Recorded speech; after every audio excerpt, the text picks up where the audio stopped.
Hello. Well, the big day's arrived, and I'm off for this this game with Andy. It's not a serious game; it's a teaching game. Obviously, I haven't played for years, so it's more to do with mechanics rather than the win. So I'll let him win anyway. I don't think I've got much choice. So anyway, here we go. Boys are all sorted. This is the cannon and general in there. I've got my retro army box with the men in, all ready to go, and the Empire army book. So we're going to see how they perform. I don't hold out much hope, but it will be fun. So I'll see you at Andy's in a minute. Coming up.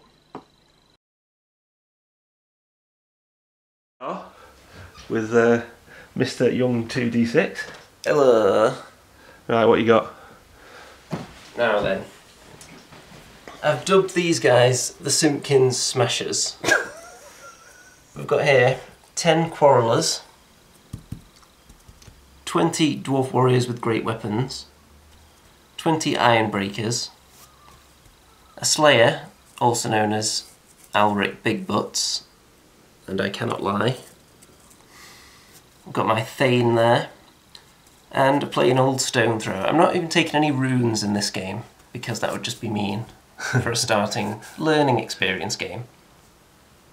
Right then, so mine, got the great swords, I've got some handgunners, some halberdiers, sacrificial slaughter pieces, my archers, great cannon, my general on a horse, and my captain of the Empire who is the BSB. I reckon they'll last till about turn 2. We'll see.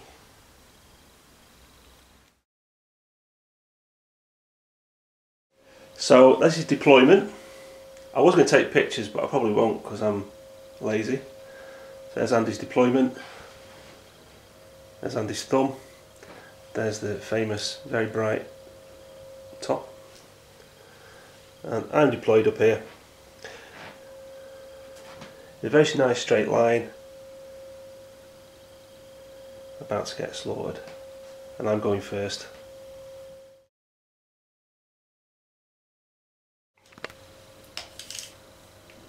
Just a quick overview. They moved up so they could fire at their archers. These marched up just to get into the thick of it. These sort of marched along with the general up. The cannon fired at these guys and we killed one. Landed right in his face, didn't bounce. And the archers fired and killed one. Now over to Andy. Decimate. Andy the Decimator. That's what they say. End of Andy's turn 1. He's moved up his 2 foot units. His archers had a fire and shot one of my handgunners, which was a blessing.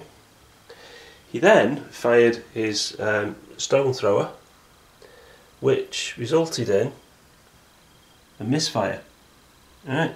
And then he rolled a 2, which means that he can't fire, so it's disabled. Butt cheeks, then over here for some unfathomable reason. So this turn, what I intend to do, right, is I'm intending to charge that unit and see if I can charge that unit. At this point, it may probably not be worth me firing at the stone thrower, which is what I was going to do with the cannon when these 2 charged in. So I'm going to fire the cannon at the archers over there, at the crossbowmen, see if I can do any damage to them. And then everything else is going to fire at the crossbowmen, because they are my biggest threat at the moment, because they can pick that off. Once these 2 units get into combat, I don't think there's going to be that much hassle until they're dead. Which they will do, they will die, there's no doubt about it, they are going to die. But still, maybe the archers can win the day. I figured out what the problem was, by the way. This stone thrower, if you zoom in right there, you'll see that I stuck a little beer mug on there. They were pissed. So yeah, I'm thinking that providing alcohol to the War Machine crew was not the best choice. No. I'll keep that in mind for next time. Good man.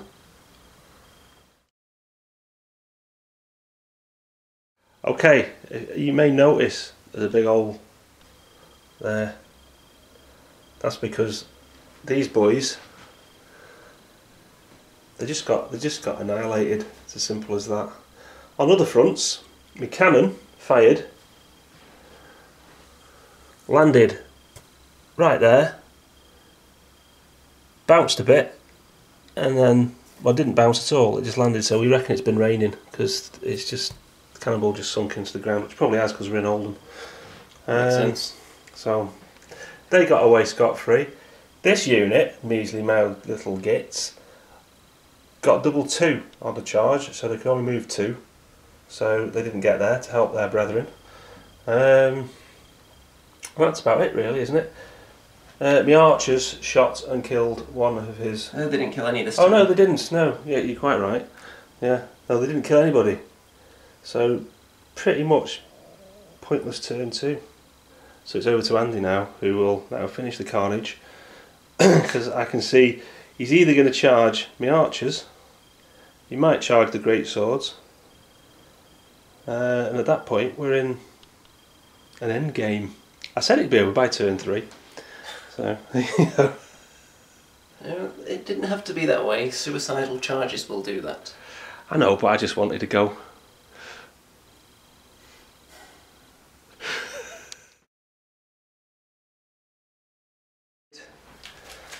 These great weapon dudes charged. They made the charge, straight into my archers. They whipped their arses, so they're now running away like the useless pieces of lead that they are. However, over here, these fellas, what are they?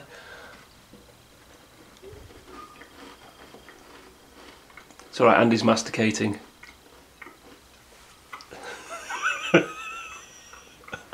Great swords, maybe? No, them. Oh, those iron breakers, you mean? Iron breakers. These iron breakers are tried to charge me great swords, but they didn't. They didn't make it. So I think in the next instance, I don't know what's going to happen.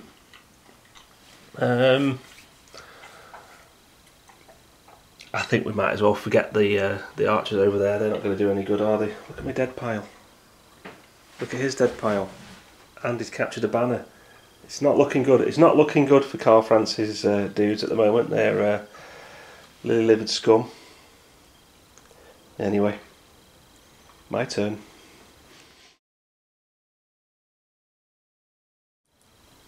In the face of total annihilation, these brave chaps have turned round and are ready to accept the charge of these dwarves.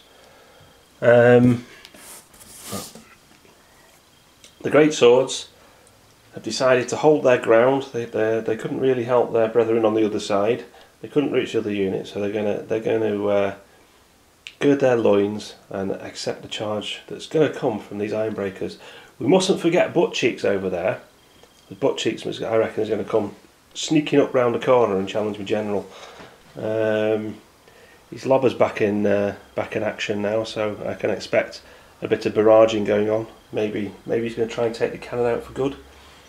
I think they're out of it over there. They're not going to be doing anything much. Everything's out of range. But I think we've consolidated the line here. We're going to accept these charges. We may yet pull it off, but I don't think so somehow. Now it's Andy's turn 3. You've patched up the holes in the line a bit by rallying there. He's just being polite. It's not looking good, really, is it? No, not really.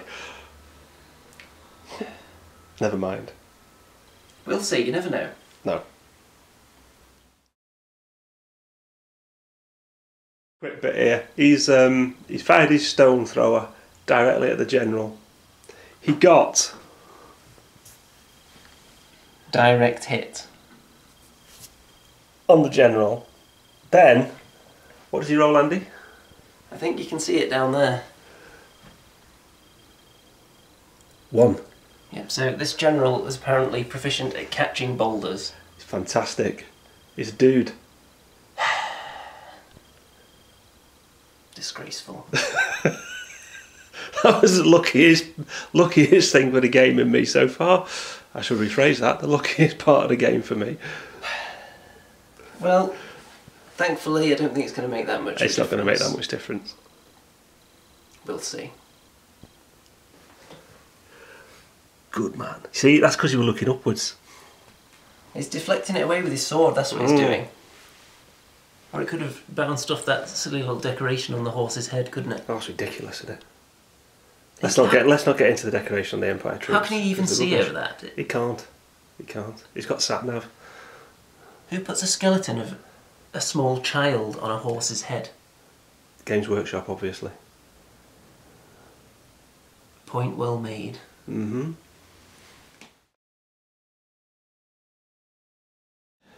Despite my general catching the rock, things didn't go too well, especially over here.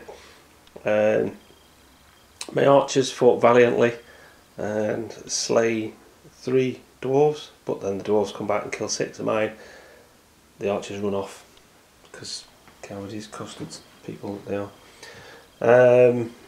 Great swords, obviously. How many did they kill, Andy? 1?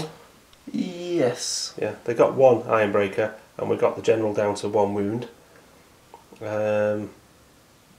But we lost. I killed about 6, didn't I? Yeah, but that's the loss of 6 great swords. I'm still a bit worried about Big Butts over there, what he's going to be doing. We did find out that the great swords are stubborn though, didn't we? Yeah, the great swords are stubborn, so they're going to fight to the bitter end. Good men. Obviously my cannon's out of action for the next turn still, but he's turned his great weapon carrying midgets around, so I reckon the cannon's going to get charged this time. Yeah. Whitewash. Maybe. Still got your general down there.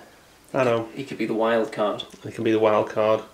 I don't know what he's going to do. I might charge him into them, see what happens. But what's the point? Oh. Okay, well, let's see what happens. Because I forgot, the crossbow dudes over there wiped out my handgunners. They're dead now, but I forgot to mention that. Okay, my turn 4. Well, not really a great deal happened. Didn't have much to play with. I didn't know. The great swords carried on this combat. The general, who you can see has now disappeared, he attacked the dwarven general. Did he kill him? Yes, he did. Yes. So he killed. Did he kill him? Oh, someone did. Someone I think killed. it was the extra attacks from the great Oh, swords. right. Actually. So at some point, the dwarf general got killed, which is not a bad thing. However, the great swords managed to stay and fight. The general, however, after only getting a little cut, no bigger than a shaving cut, scarpered, and he's racing off into the distance at the moment, which is not good form. He just came in to turn the tide a bit. He says, "Okay, you've got it under control now, lads." Just leaves them there. He's just a ponce, isn't he? At the end of the day.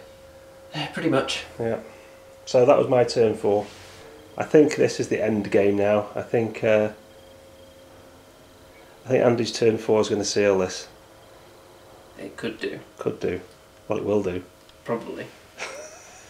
We'll see. Nothing like optimism.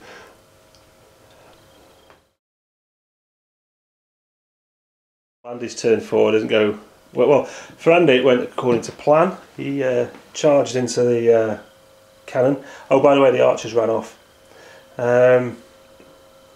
Killed 2 of the crew, and the other one fled. The great swords carried on this daring, foolhardy battle with the Ironbreakers. Mr. Big Butts came charging in from the side, but he just arrived. He didn't actually do anything. He just waved his axes around a bit, jumping up and down. I'm sure he put them off a bit. Well, he might have done, yeah. If they'd have come in backwards, they'd have run off.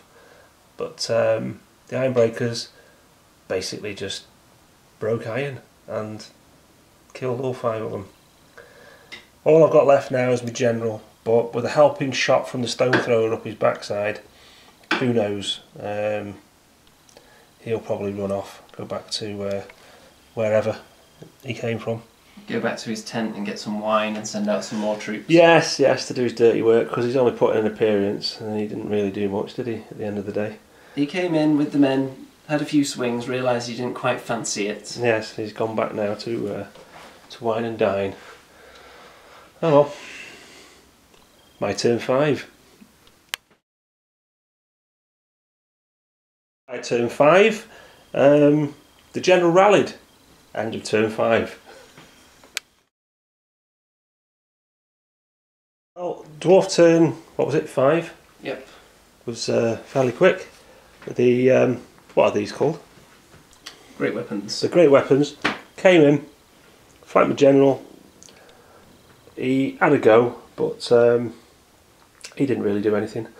They took him down in short order, and the horse ran off. Andy said he'd let the horse go because it's got an appalling headgear. He felt sorry for it, which I do happen to agree. It's been treated so cruelly. You know, You it's can't horrible, just isn't kill it? it, can you? So the horse is free and rides off into the distance. Anybody from the Empire that comes along this battlefield, all they will see is it's strewn with corpses and stuff, and the general will have died valiantly. However, we know different, that he ran off. Yeah, they will see quite a lot of hoof marks from around here. It's really rapid. And as long as nobody talks to the dwarfs, he will still get an honourable burial somewhere.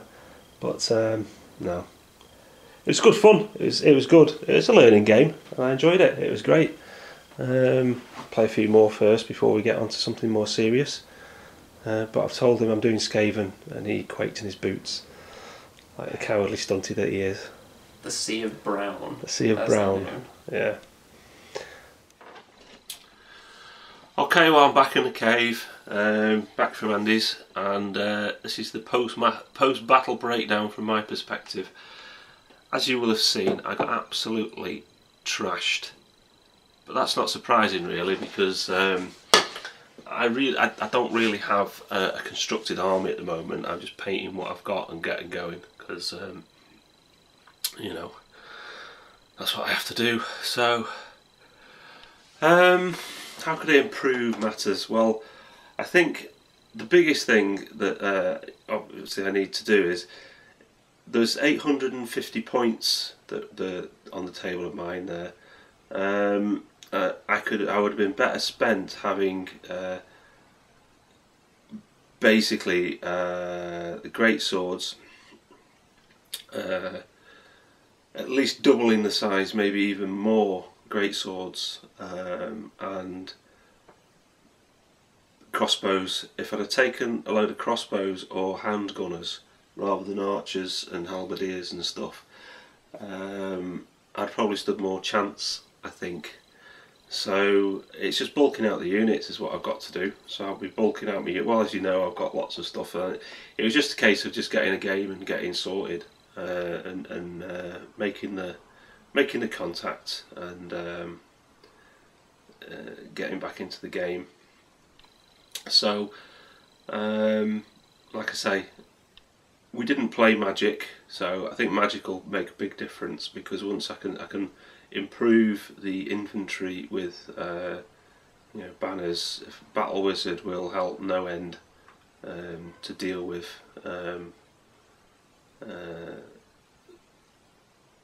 big blocks of enemy troops, you know, that sort of stuff. I mean, I was not a great fan of magic, but unfortunately it's part of the game and we have to use it. So I think the next game, if I can get, I'll probably get about another few hundred points sorted, and the next game we're going to just do use the magic phase as well, and do VC versus Empire, which will be more entertaining. It doesn't bother me, but you know, losing doesn't bother me. It's about playing. You see, I'm still on form. I've not lost my form from when was it? 16, 17 years ago. I'm still on form. I lost then and I'm losing now, so there's no change of form at all. But it was a good day. It was a good day. I enjoyed it. Nice bloke, Andy. He's got a brilliant cave. Well, I wouldn't call it a cave. I'd call it Erie, because it's not underground, it's at the top of the house. It's got a brilliant man Erie up there in Andyland. It's amazing, but I'm dead jealous. But yeah, that was the game.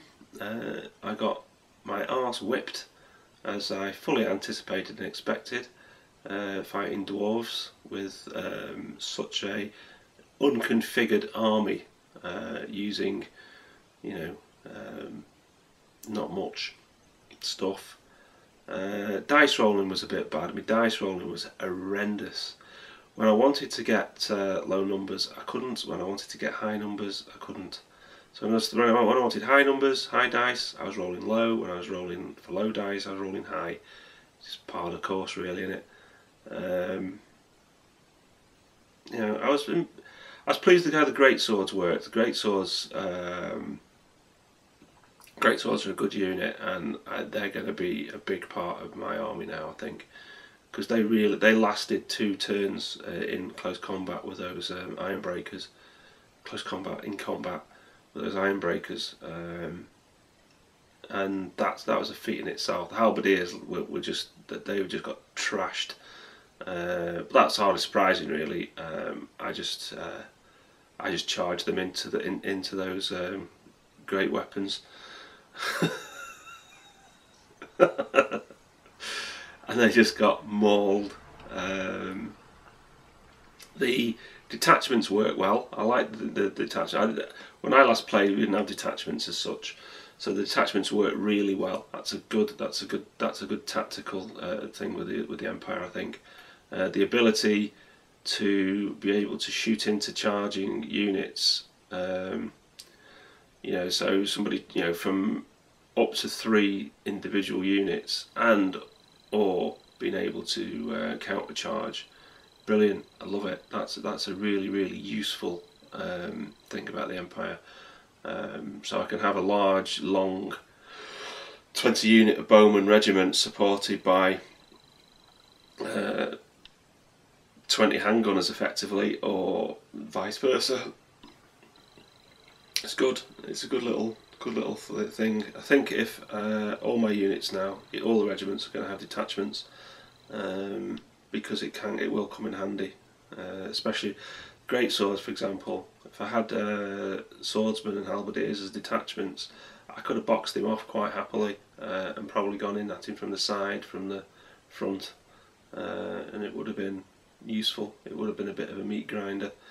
Because obviously the great swords being stubborn, the detachments would be stubborn as well. So the halberdiers would have probably lasted. They wouldn't have routed, and they wouldn't have been chased down. So I think that's the battle plan for next time. Big regiments with 2 detachments each to go marching across the board. It's going to be hell against the VC, because the VC have got such good magic. So it'll be good. I'll enjoy it. So that's my post-battle report for the Dwarfs versus Empire. It was a good game. I enjoyed it. It's whetted my appetite for more. Like I say, Andy's a great guy. He's really patient and very willing to teach, which is good. And he didn't, like so many other people, because he takes it so I would say seriously. He wants people to play fantasy, because he thinks it's a brilliant game, and it is a brilliant game. So his teaching was really good. He's been very objective, very helpful, very good advice, and I look forward to more battles with him. Okay, so we'll carry on. I was going to include this in next Monday's musings, but I had so much fun. I thought I'll put it in now. So it's because I've just uploaded it all, so I'm doing this end again. So I'll tag this bit onto the end, then upload it. Alright, so thanks for watching. I hope you enjoyed my complete Annihilation, and I'll catch you in the next one. Bye.